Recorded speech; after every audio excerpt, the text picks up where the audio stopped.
안녕하세요. 모티북입니다. 오늘 준비한 책은 비즈니스 북스에서 펴낸 부와 성공 뒤에 숨겨진 행운의 과학, 세렌디피티 코드입니다. 런던 정경대 교수가 10년 넘는 연구 끝에 밝혀낸 성공과 행운의 완벽한 메커니즘, 지금부터 시작해 보도록 하겠습니다. 내가 직접 겪은 크리스타 교리와의 인연을 소개해 보겠다. 몇 년 전 영국 에든버러의 테드 글로벌에서 커피를 마시려고 기다리는데 유니레버의 간부인 크리스타 교리가 내게 말을 걸었다. 그날의 기억이 아직도 생생하다. 우리는 말이 잘 통했다. 2년 뒤 그녀에게 이메일을 받았다. 런던으로 이사할 계획이니 커피나 한잔하며 런던에서의 사업 이야기를 나눠보자고 했다. 모든 것이 자연스럽게 흘러갔다. 이제는 글로벌 조직이 된 리더스 온 퍼포스를 세우려는 그녀의 계획에 동참하려 했다. 교리는 어디를 가든 세런디피티에 씨앗을 심고 사람들을 자신의 여정에 합류시킨다. 5월의 바쁜 월요일, 타티아나 카사코바는 모르는 번호로 전화를 받았다. 업무가 바쁘고 늘 시간에 쫓기는 전략 컨설턴트로 일하는 그녀는 고객이나 가족의 전화 외에는 낮에 전화를 잘 받지 않는다. 하지만 그날은 왠지 전화를 받아야 할 것 같았다.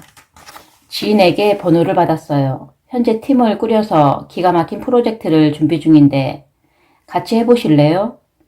그녀는 이야기를 듣는 순간 직감과 관심사를 따라 여태 해왔던 모든 일이 비로소 연결되는 걸 느꼈다. 기회를 놓치고 싶지 않았다. 그리고 한치의 망설임도 없이 대답했다. 네. 전화를 건 사람은 바로 나였다. 그리고 지인이라는 사람은 바로 크리스타 교리였다. 나는 전화를 끊고 정말 신이 났다. 교리의 직감이 들어맞았다. 카사코바는 팀에 합류해 목표 지향적인 리더십과 관련된 행사를 열고 보고서를 작성하는 일을 시작했다. 하지만 자석 같은 크리스타 교리의 매력과 근면함, 그리고 헌신적인 모습에 이끌려 몇 달 뒤 풀타임으로 일하게 됐다. 직장을 그만두고 차까지 팔며 모든 것을 걸었고 그녀는 마침내 리더스 온 퍼포스의 공동 설립자이자 전략의장이 됐다. 카사코바는 그날을 떠올리며 이렇게 말했다. 그날의 통화와 제 대답으로는 앞으로 어떤 일이 벌어지게 될지 전혀 알 수 없었죠. 하지만 카사코바와 교리는 설익은 프로젝트를 완벽한 조직으로 탈바꿈시켰다. 카사코바의 전 직장인 호르바스 앤 파트너스는 현재 리더스 온 퍼스의 최대 파트너가 됐다. 크리스타 교리와 같이 운이 좋은 외향인이 사람이나 아이디어를 끌어들이는 요인은 여러 가지가 있지만 주로 기본적인 성격적 특성에서 비롯된다고 리처드 와이즈먼이 최근 연구에서 밝혔다. 상대의 눈을 맞추고 잘 웃으며 호의적인 몸짓을 보이는 것이다. 운이 좋은 사람은 그렇지 않은 이들에 비해 2배 정도 미소를 더 짓고 상대에게 집중하며 열린 몸짓을 통해 신뢰감과 매력을 쌓는다. 무엇보다 외향적인 사람들은 많은 사람을 알고 그들과 연락을 이어간다. 여기서 염두에 둬야 할 점은 우리가 연락하는 상대방 역시 다른 사람들과 연결되어 있다는 것이다. 즉, 당신이 100명과 연락한다면 그들은 또 다른 100명과 연락을 하는 사람일 테니 결국 당신은 간접적으로 1만 명의 사람과 연락을 하는 셈이다. 최대 일반 번의 우연한 만남이 아닌 한 명의 소개나 한 번의 디너 파티로 말이다. 그리고 한 번의 우연한 기회로도 인생을 바꾸기는 충분하다. 하지만 내향적인 행동 역시 여전히 세렌디피티의 중요한 역할을 한다. 개인이나 조직 안에서 외향성과 내향성의 조합으로 세렌디피티가 활성화되는 데는 여러 이유가 있다. 외향적인 행동으로 예기치 못한 일이 촉발되지만 세렌디피티는 대개 내면의 집중과 자기인식, 오랜 시간을 필요로 한다. 새로운 생각이 늘 불쑥 튀어나오는 건 아니다. 이연 연상은 불확실한 영역에서 시작된다. 아이디어는 사람의 마음에 스며들어 잠재력을 드러내는 데 시간이 걸린다. 혹은 책이나 영화처럼 고요한 공간에 숨어 있기도 하다. 그래서 외향적인 사람은 경험과 생각을 잇도록 도와주는 내향적인 사람들의 도움을 많이 받는다. 외향적인 낙손 밈란의 경우 생각이 깊은 동생 아리의 밈남 덕분에 잠재적인 기회를 찬찬히 들여다보게 됐다. 성향이란 가변적이다. 그러므로 당신에게 외향성이 없다고 걱정하지 마라. 자신의 성향과 가장 잘 어울리는 특성을 골라도 좋다. 여기서 눈여겨볼 점은 세렌디피티를 일으키는 성향이 현재의 감정과 밀접하게 연결된다는 것이다. 긍정적인 감정이 생기면 외부 자극에 예민하게 반응하고 자극을 자세히 살펴볼 에너지가 생겨 기회를 쉽게 포착한다. 또한 관심 범위와 행동 반경을 넓혀 반응성을 높인다. 우연에 어떤 행동을 취하느냐와 같은 결정이 자신과 타인의 직감으로 내려진다는 사실을 고려할 때 감정은 굉장히 중요한 요소다. 문제를 해결해야 하거나 영감이 필요할 때 좋은 에너지를 내는 사람 곁에 있으면서 긍정적인 변화를 경험한 적 없는가? 혹은 계속 하품만 하는 사람 옆에 있으면서 더 힘들어진 적은 없는가? 에너지는 멈춰있지 않고 늘 흐른다는 점을 기억하라. 좋은 에너지를 유지하면 일어나는 일들. 크리스타 교리와 같은 사람은 세렌디피티 연금술사다. 그들은 어디에서든 좋은 에너지를 만들어내고 자신과 타인의 긍정적인 에너지와 아이디어를 주고받게 하는 에너지의 장을 형성한다. 바로 물리학과 영성이 만나는 지점이다. 우리는 양자 물리학을 통해 에너지는 파동으로 전달된다는 사실을 익히 알고 있다. 전자를 특정한 곳에 머무는 입자가 아닌 파동으로 보면 전자는 훨씬 넓은 영역까지 영향을 미친다. 이 개념은 우리의 세계관에도 적용할 수 있다. 자신을 입자로 생각한다면 삶의 경험이나 기억, 신체와 같은 특정한 요소에만 집중하게 된다. 하지만 우리는 입자가 아닌 파동이 될 수 있다. 그러면 좋은 에너지를 발산하는 일은 단순히 기분이 좋아지는 일에 그치지 않고 우리와 타인을 위한 세렌디피티 영역을 확장시키는 일이 될 수 있는 것이다. 한마디로 에너지는 우리 존재의 핵심이다. 연력학 제2법칙을 생각해보자. 시간이 지나면 유한 에너지가 줄어들고 결국 사라지게 된다는 법칙 말이다. 지속적인 발전 없이는 개인이나 조직, 심지어 모든 시스템이 쇠퇴의 길을 걷게 될 것이다. 잘 나가던 기업이 창의성을 뭉개는 일상에 갇혀 결국 파산하게 된 사례가 얼마나 많던가. 과학과 형이상학이 만나면 더 흥미로운 일이 벌어진다. 특정한 결과에 에너지를 집중하는 일이 세렌디피티의 가속에 어떤 영향을 미치는 걸까? 어느 정도 감안하고 받아들여야겠지만 양자 물리학에서 적용 가능한 설명을 찾을 수 있다. 개인과 시스템이 상호작용하면 전자의 행동에 변화가 일어난다. 실험에 따르면 입자는 관찰자가 집중하는 특정 경로에 따라 다르게 반응한다. 유한 에너지는 극소량이고 에너지는 대개 무질서한 상태로 자유롭게 흐른다. 따라서 방향감을 가지면 잠재적인 이상적인 목적지에 다다를 수 있다. 허무맹랑한 이야기 같은가? 하지만 곰곰이 생각해보라. 원하던 일에 집중하다 보니 실제로 그 일이 일어나거나 뜻대로 일이 진행된 적이 있지 않은가? 자기 강화 에너지에서 비롯된 경우다. 이처럼 사람은 긍정적인 에너지에 반응한다. 물리학에서 반응을 일으키는데 필요한 활성화 에너지처럼 사람에게도 일종의 점화 장치가 필요하다. 낙손 밈난과 같이 점화 역할을 하는 사람이나 에너지에 도움이 있어야 변화를 일으킬 수 있다. 이는 논쟁적인 주제이면서 좀 더 추상적인 개념인 끌어당김의 법칙과도 관련이 깊다. 우리는 에너지로 이루어져 있기에 긍정 에너지를 끌어당기면 부와 건강과 기쁨을 누리게 된다. 의미 있는 우연한 일이 한 번에 일어나는 동시 발생은 우주에 에너지를 쏟을 때 일어난다. 사람은 곁에 있는 이들과 비슷한 감정적인 경험을 한다는 흥미로운 연구가 있다. 룸메이터와 생리 날짜가 겹치는 일만 말하는 게 아니다. 쌍둥이는 말하지 않아도 감정으로 소통할 수 있다. 그렇다면 정말 아끼는 이들의 의식을 공유하는 일이 가능할지도 모른다. 진정한 양자 얽힘이 일어나는 것이다. 프랑스의 생명과학 컨설턴트이자 예술가인 소피 펠트로는 동생에게 깊은 교감을 느낀다. 그녀는 알 수 없는 이유로 슬퍼지면 동생에게 무슨 일이 있음을 직감적으로 느끼고 전화를 걸어 확인해 본다. 그럴 때면 늘 동생이 안 좋은 일을 겪고 있었다.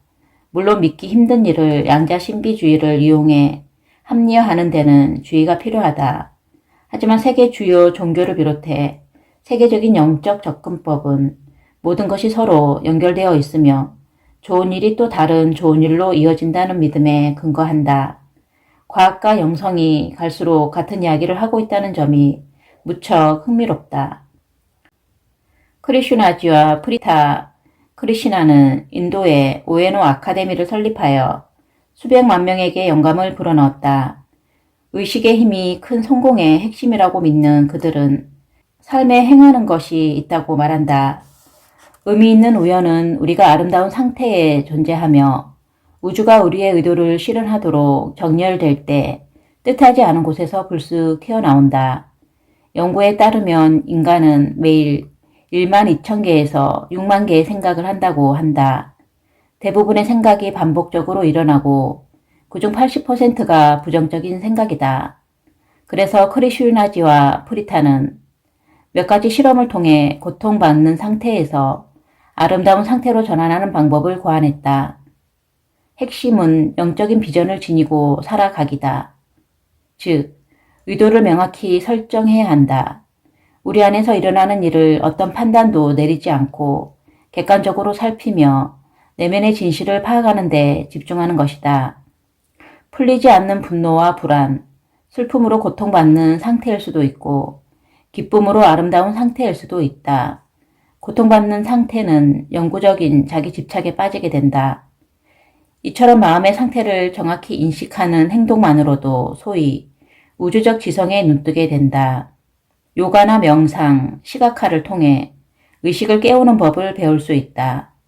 그러면 삶의 흐름을 통제하려는 마음에서 벗어나 잠시 멈춰 속도를 늦추고 기분 좋은 상태에서 결정을 내려 문제를 해결하는 것이 가능해진다. 고상한 이상에 집중하는 대신 지금 상황을 객관적으로 바라보는 법을 깨닫는 것이다. 그러면 독선적이거나 오만한 태도를 버리고 오롯이 지금 이 순간에 존재하게 된다. 크리슈나지는 비전을 어떻게 설정해야 됐는지 설명했다. 그는 자신이 경험한 것을 아카데미에 온 사람들도 경험할 수 있도록 변화를 위한 환경을 만들고 싶었다. 제 의도가 명확해지니 한 달도 안 돼 필요한 사람과 자원이 생기기 시작했어요. 마법 같은 우연이 계속 일어났죠. 건축 허가가 나지 않는 등 큰 어려움과 장애를 겪었지만 결국 원하던 부지를 찾았고 그의 비전을 이해하는 건축가도 만났다. 모든 일이 척척 진행됐다. 16년이 지난 지금 하루에도 수천 명이 아카데미를 드나든다. 영적인 비전은 목표에 따라 달라진다. 전략 계획과 같은 목표는 미래지향적이다. 그러나 영적인 비전은 목적지가 아니라 목표에 도달하는 과정에서 선택한 삶의 상태다. 어떻게 보면 모든 비전의 시작점이다. 영적인 비전에 오롯이 집중하고 이를 매일 드러낸다면 과거와 상처받는 내면을 서서히 떨쳐낼 수 있다. 우리의 내면은 엄마를 사랑하지만 항상 사랑하지는 않아요. 쿠키를 줄 때만 좋아요. 라고 말하는 남자아이와 같은 상태인지도 모른다. 이런 상태에서는 사회가 믿는 옳고 그름이 중요하지 않다. 사회가 규정한 감정으로 자신을 판단하지 않는다. 우리는 그저 즐거운 존재다. 따라서 감정이란 옳고 그른 게 없다. 감정 자체로 존재할 뿐이다. 훨씬 편안하고 솔직한 상태로 이 감정을 느끼자. 자신을 사이비 과학의 전형이라고 여기는 디펙 초프라는 추종자들의 사랑과 많은 과학자의 질타를 동시에 받는다. 그는 성공을 부르는 7가지 영적 법칙에서 모든 행동은 강력한 에너지를 일으키고 비슷한 형태로 돌아온다는 카르마의 중요성을 설명했다. 이러한 개념들은 과학적인 근거가 부족하고 개인적인 일화나 편향적인 자료에 근거한다는 이유로 치열한 논쟁거리 중 하나다. 하지만 에너지 흐름의 긍정적인 역할처럼 다른 영역에서도 관찰되는 유사한 패턴에서 영감을 얻을 수 있는 것만은 사실이다. 무엇보다 중요한 것은 세렌디피티의 여정을 어렵게 하는 구조적 제약을 고려할 필요가 있고 그에 따라 기대하지 않은 결과가 나와도 탓하지 않아야 한다는 점이다. 그만큼 인생은 복잡하고 인간은 연약한 존재다. 나는 많은 세렌디피티를 만들고 끌어당기면서 갑자기 상황이 안 좋아질 수도 있다는 사실을 잊지 않으려고 한다. 내 동생은 자동차 사고로 목숨을 잃을 뻔했고 어머니는 후보 탈장으로 내가 어릴 때 돌아가실 뻔했다. 구급차를 타고 늦지 않게 병원에 도착한 덕분에 아버지는 심장마비에서 가까스로 살아나셨다. 한 치 앞도 알 수 없는 삶의 순간 덕분에 우리 가족은 이제 함께하는 하루하루에 감사한다. 물론 운이 따라주지 않는 때도 있었다. 수영을 굉장히 잘하는 사촌 동생이 바다에 빠진 일이나 정신질환을 앓던 같은 반 친구가 자살을 한 일도 있었다. 사람은 누구나 슬프거나 절망적인 순간을 겪는다. 하지만 세렌디피티는 절망을 즐겁고 만족스러우며 성공한 삶으로 바꿔준다. 힘든 상황 속에서도 자네 물이 반이나 남았네? 와 같은 긍정적인 태도는 상황을 더 빨리 나은 방향으로 바꾼다. 운이 좋은 사람은 불안해하지 않는다. 인간은 고정된 존재가 아니다. 주변 환경과 상황, 우선순위에 따라 끊임없이 변한다. 모두가 다르다. 때에 따라 수용적일 때도 그렇지 않을 때도 있다. 스트레스도 우리의 상태를 바꾸는 요인 중 하나다. 그리스 시인 아르킬 로코스의 명언에서 그 진리를 찾아볼 수 있다. 치열한 전투에서 우리는 기대하는 수준까지 오르는 게 아니라 훈련한 수준까지 떨어진다. 인간의 신체는 투쟁, 도피 반응에 따라 스트레스를 받으면 정신적인 편견 대부분이 악화된다. 데니얼 카노먼이 말하는 이성적인 시스템 2에 비상 브레이크가 없는 본능에 의존하기 때문이다. 스트레스를 받으면 조급해지고 성급한 결정을 내리거나 예전 습관으로 되돌아가기도 한다. 나는 궁지에 몰려 투쟁, 도피 태도로 일관할 때 최악의 결정을 내렸다. 반대로 운이 좋은 사람은 되게 느긋하다. 불안하면 기회를 놓치게 된다. 리처드 와이즈먼은 한 실험에서 사람들에게 신문을 주고 사진이 몇 장 실려 있는지 물었다. 참가자들은 신문을 쭉 훑어본 뒤 빠르게 세기 시작했다. 다시 확인하는 이들도 있었다. 두 번째 장에 굵은 글씨로 된 기사를 본 이는 아무도 없었다. 이 신문에는 42장의 사진이 있습니다. 사진에만 집중했기 때문에 기사를 읽을 틈이 없었다. 또한 100파운드의 상금을 딸 기회도 잃었다. 사진 개수를 그만 세고 실험자에게 이 광고를 봤다고 말하고 100파운드를 받으세요 라고 써 있었는데 말이다. 다시 한번 말하지만 참가자 모두 사진을 찾느라 급급했다. 만약 와이즈먼이 신문을 보다가 특이한 점을 발견해 보세요 라고 요청했다면 참가자들은 곧 이 기사를 찾아냈을 것이다. 하지만 특정 과제에 너무 부지런히 집중한 나머지 진짜 가치 있는 것을 놓쳐버렸다. 조직에서 실직하지 않으려고 안간힘을 쓰고 제 시간의 회의에 참석하려는 사람으로 가득한 사람에 둘러싸여 과도한 스트레스를 받는다면 세렌디피티를 놓칠 가능성이 크다. 물론 때때로 불편함이나 압박감이 목표 달성의 동력이 되기도 한다. 하지만 그건 건강한 마음 상태에 적절한 균형을 이룰 수 있을 때다. 다시 말하지만 언제나 균형이 중요하다. 뇌와 신체의 상호작용에 관한 연구에 따르면 소화나 심장 기능의 변화는 인상에도 영향을 미친다. 근본적으로 생리학적인 상태는 인간의 심리와 행동을 좌우한다. 그러니 부드러운 목소리나 상냥한 모습에 우리의 감정이 바뀌고 무시를 받아 두려움이나 신경쇠약을 느끼는 것은 당연하다. 같은 이유로 키우던 강아지가 죽은 다음 날이나 수술 다음 날은 세렌디피티에 적절할 때가 아니다. 인생에서 어떤 시기를 겪고 있느냐도 중요하다. 갓 졸업을 했거나 노년에 접어들었거나 혹은 회사를 처분하고 다른 일을 찾고 있다면 예기치 못한 일에 좀 더 열린 상태일 것이다. 사업에서도 마찬가지다. 세렌디피티를 위한 최적의 시기가 있고 집중적으로 실행해야 할 때도 있다. 마음을 진정시키고 싶다면 요가나 명상의 도움을 받으면 좋다. 이러한 방법을 통해 이 순간에 머무는 법을 깨달으면 세렌디피티를 만날 가능성이 커진다. 세렌디피티란 동시에 여러 일이 아닌 오롯이 한 곳에 집중하거나 각성의 상태에서 풍부해지기 때문이다. 인생의 모든 일이 우리의 선택대로 벌어지지는 않는다.